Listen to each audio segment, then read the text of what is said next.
En el Club de la Lucha, el personaje principal, que no tiene nombre, cree que su problema está únicamente en el mundo en el que vive. Un trabajo sin sentido, el consumismo desenfrenado de bienes materiales, los medicamentos anestésicos, la vida automática y la sensación de despertar cada día dentro de una existencia que no le pertenece. Vive lo que podría llamarse una vida provisional, siempre esperando algo, algún momento, alguna revelación o epifanía que resuelva todos sus problemas. Pero poco a poco descubrimos que el verdadero conflicto no está solo fuera de él, sino también dentro. Es entonces cuando aparece Tyler Durden, quien surge como la personificación de todo aquello que el protagonista ha reprimido: la rabia hacia la sociedad, el deseo sexual, la valentía y la voluntad de romper con esa vida domesticada. Aquí encontramos el clásico problema del doble, del hombre dividido. Este aparece cuando una persona no logra reconocer ciertas partes de sí misma. Entonces, aquello que ha sido reprimido, negado, censurado y temido se manifiesta simbólicamente como un otro, una segunda presencia, una segunda voz, una segunda personalidad, una imagen reflejada o una fuerza interior que parece extraña al yo. Esta ruptura revela la percepción de que existen deseos, pensamientos, afectos o tendencias que contradicen la imagen que la persona quisiera tener de sí misma. Esto queda claramente retratado en el clásico El extraño caso del Dr. Jekyll y Mr. Hyde, de Robert Louis Stevenson. La obra cuenta la historia del Dr. Jekyll, un médico muy respetado en la comunidad donde vive y admirado moralmente por la sociedad. Sin embargo, mientras mantiene esa persona social, siente que existen deseos e impulsos que no encajan con su imagen de hombre correcto. Desea vivir sin rendir cuentas a la reputación, a la familia, a la sociedad o incluso a su propia conciencia. Para resolver ese conflicto, Jekyll crea una pócima capaz de separar sus dos naturalezas. Al beberla, se transforma en Edward Hyde, la encarnación de todo aquello que Jekyll no podía asumir conscientemente. Al principio, esta separación parece liberadora, porque Jekyll cree que podrá vivir sus impulsos prohibidos sin comprometer su reputación. Pero poco a poco Hyde adquiere autonomía, se vuelve más violento y más difícil de controlar, de manera muy similar a lo que ocurre con el protagonista del Club de la Lucha.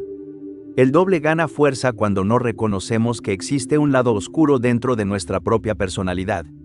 Surge entonces como una figura de conflicto, revelando aquello que el sujeto no quiere admitir como suyo. En otras palabras, la persona transforma una parte interna en un enemigo externo, porque el doble demuestra que no es únicamente aquello que cree ser. En ella existen aspectos contradictorios y deseos difíciles de reconocer como propios. Cuando no somos conscientes de estos aspectos de nuestra personalidad, sentimos que vivimos una vida incompleta, replegándonos cada vez más dentro de nuestra vida. Y todo lo que es reprimido regresa como síntoma, ya sea en el cuerpo o en la mente.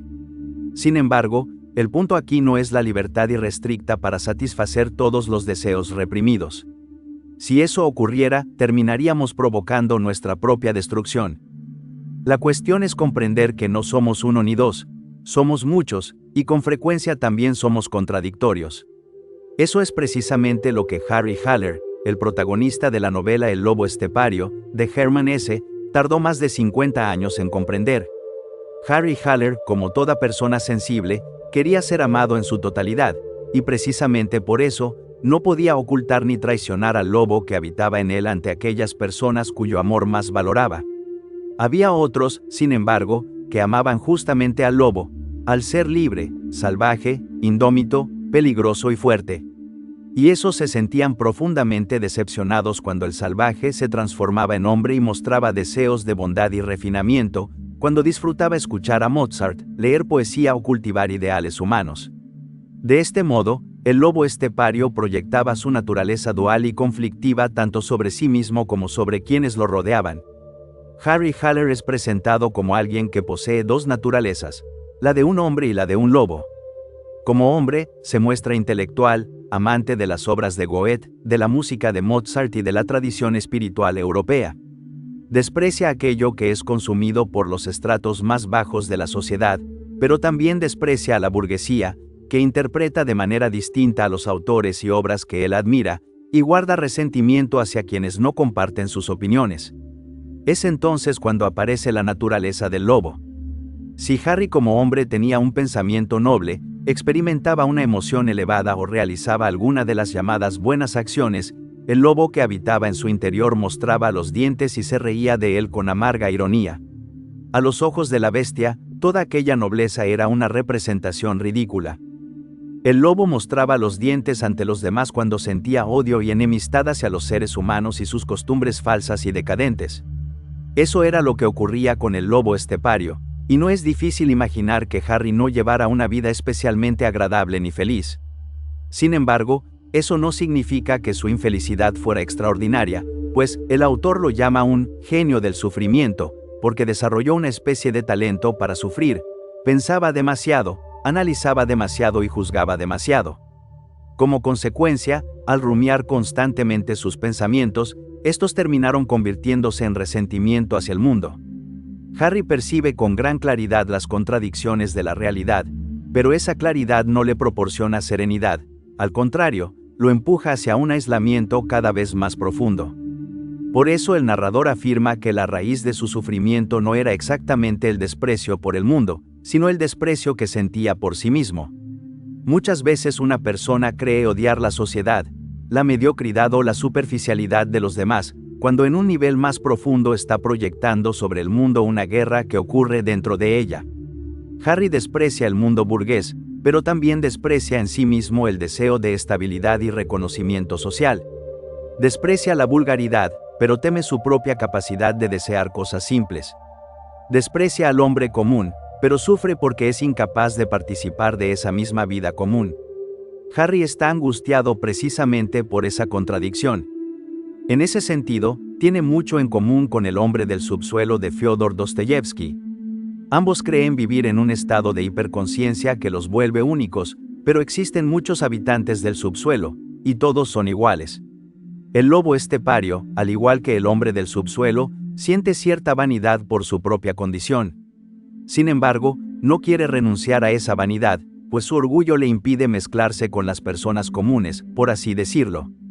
El lobo estepario se siente superior al mundo, pero sigue dependiendo de él, critica a la multitud, pero desea ser visto por los demás, rechaza los vínculos afectivos, pero sufre por la soledad.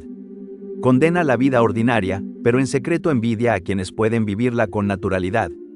Muchas personas intentan resolver sus conflictos internos eligiendo una identidad fija, es decir, hombre o lobo, hombre de acción o hombre de conciencia hipertrofiada.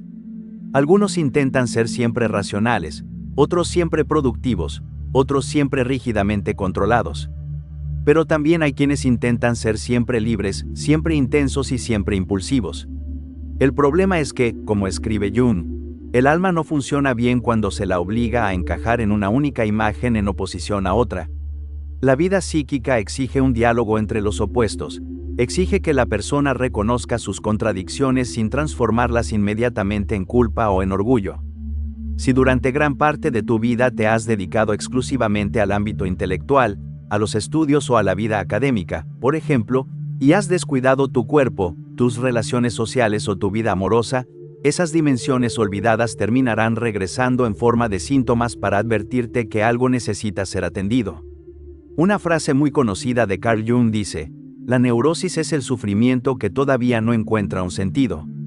Como escribe la novela, pues no existe un solo ser humano, ni siquiera el más primitivo, ni siquiera los más simples o limitados, que pueda explicarse como la suma de dos o tres elementos principales.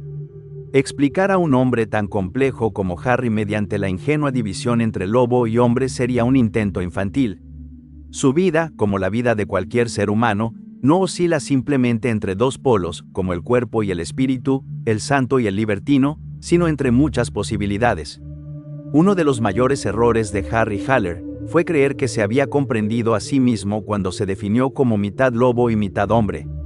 La dualidad simplifica el sufrimiento, pero la personalidad es una realidad mucho más amplia que el ego consciente. El ego es únicamente el centro de la conciencia, aquello que intenta mantener una narrativa estable sobre quiénes somos. Sin embargo, alrededor de ese ego existe una vida psíquica mucho más vasta, compuesta por la persona, la sombra, el ánima, los complejos y las imágenes arquetípicas, entre muchas otras fuerzas. La persona cree ser una unidad simple, pero en su interior lleva una multitud de personalidades e imágenes arcaicas. Esto solo se vuelve evidente para Harry cuando alcanza la edad de 50 y atraviesa una profunda transformación interior. Después de salir derrotado de una conversación en casa de un profesor, donde discutía sobre Goethe, Harry se da cuenta de que había perdido una disputa precisamente en el ámbito al que más había dedicado su vida, el de la razón y las abstracciones intelectuales. Devastado, vaga por las calles hasta encontrar un bar llamado Águila Negra. Allí conoce a una figura femenina llamada Hermine.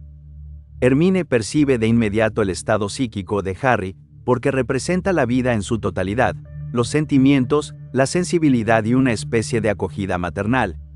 En lugar de tratarlo con reverencia intelectual, lo confronta directamente, pues si hubiese entrado en el terreno de las ideas, habría sabido que el lobo comenzaría a racionalizarlo todo.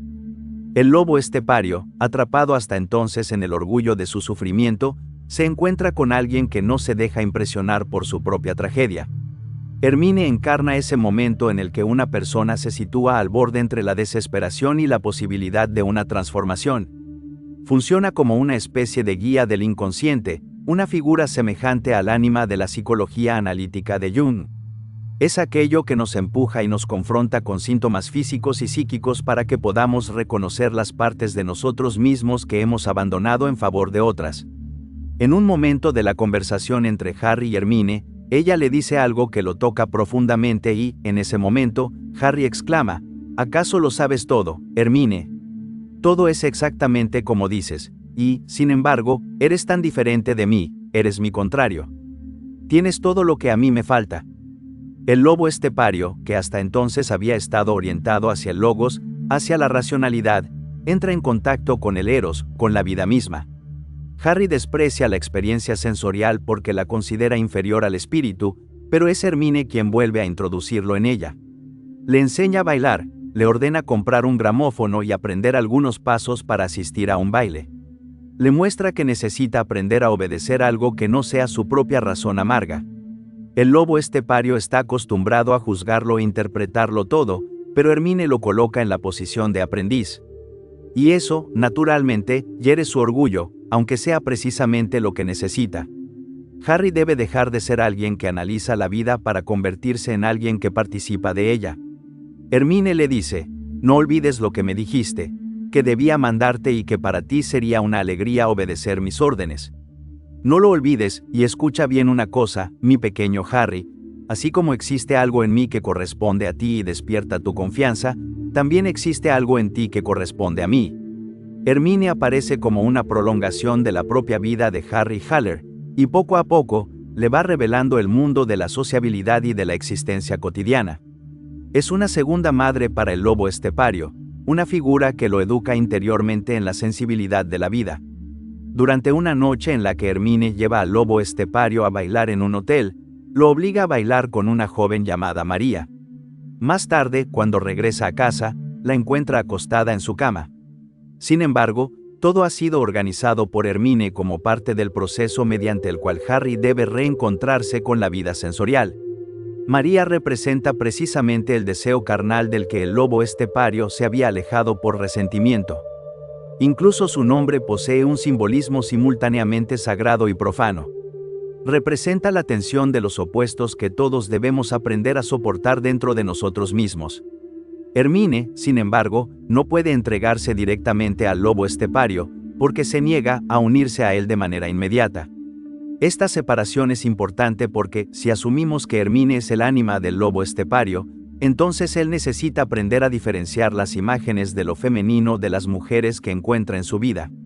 Si proyectamos las imágenes de nuestra propia psique sobre los demás, podemos terminar frustrándonos por situaciones ocasionadas precisamente por esas imágenes. Cuando las personas no corresponden al ideal que hemos proyectado sobre ellas, nos sentimos decepcionados por algo creado por nuestro propio inconsciente. Al comienzo de una relación amorosa o incluso de una relación social, esto es inevitable. Ciertamente, vamos a proyectar nuestras imágenes inconscientes sobre los demás. Pero, con el tiempo, necesitamos realizar el arduo trabajo de retirar esas proyecciones para percibir a los otros justamente como otros, y no como una parte de nosotros mismos. En ese sentido, María, al igual que Hermine, representa el mundo tal como es, un mundo del que el lobo estepario se había mantenido alejado hasta entonces, pues lo consideraba inferior e indigno de su intelectualidad. Como él mismo escribe, el mundo de los salones de baile, de los lugares de placer, del cine, del bar y de los tés en los salones de los hoteles, que para mí, el solitario estepario, siempre habían sido algo inferior, prohibido y degradante, era para María, para Hermine y para sus compañeros simplemente el mundo, sin ser bueno ni malo, ni agradable ni odioso. Esta es una gran trampa, a la que puede conducirnos la pseudo-independencia. Lo que más temía el lobo estepario era perder su apariencia de independencia. Eso hacía que se replegara sobre sí mismo y se alejara de cualquier situación en la que esa supuesta independencia pudiera ser puesta a prueba. La vida social, las conversaciones cotidianas o el acercamiento a otras personas eran vistos por el lobo estepario como situaciones en las que podría quedar vulnerable, como si fuera a ser descubierto, como si necesitara usar la máscara de intelectual solitario todo el tiempo.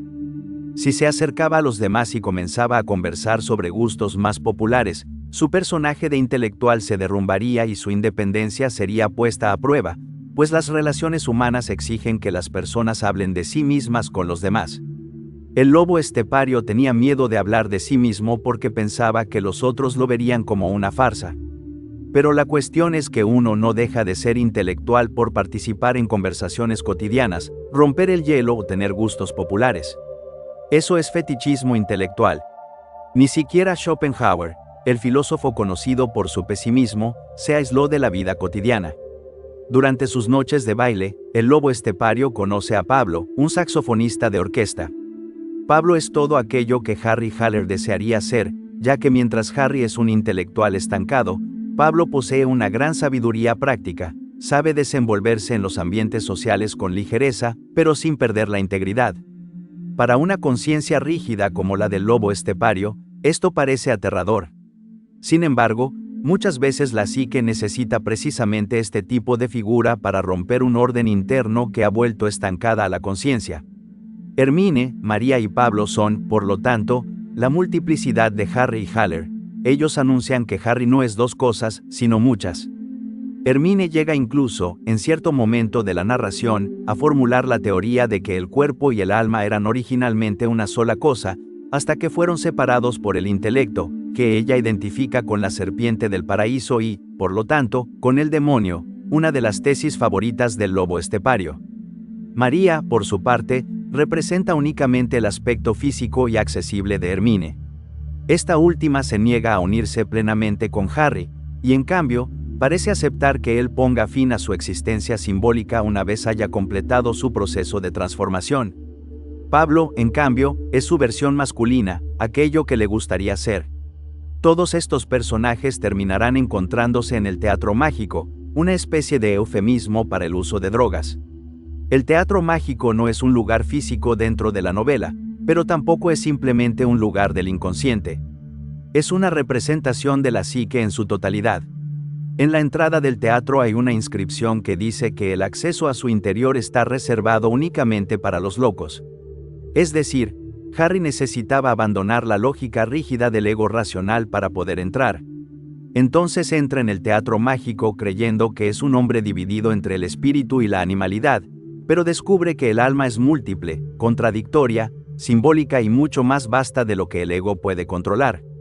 Como explica Hermann S., sería necesario que el hombre y el lobo se conocieran mutuamente, sin falsas máscaras sentimentales, que se miraran a los ojos en toda su desnudez, entonces explotarían o se separarían para siempre, de modo que no volverían a existir lobos esteparios, o alcanzarían un entendimiento bajo la luz naciente del humor.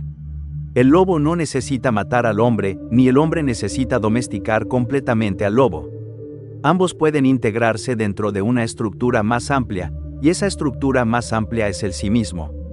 En el lenguaje junguiano, el sí mismo no es el ego, es una totalidad mayor que incluye tanto al consciente como al inconsciente, e incluso al propio ego.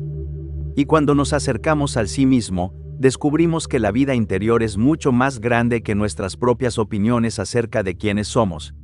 La individuación consiste precisamente en ese desplazamiento, abandonar la rigidez de una autoimagen limitada y aproximarse a una totalidad más compleja. Y ese es, en última instancia, el resultado de la novela.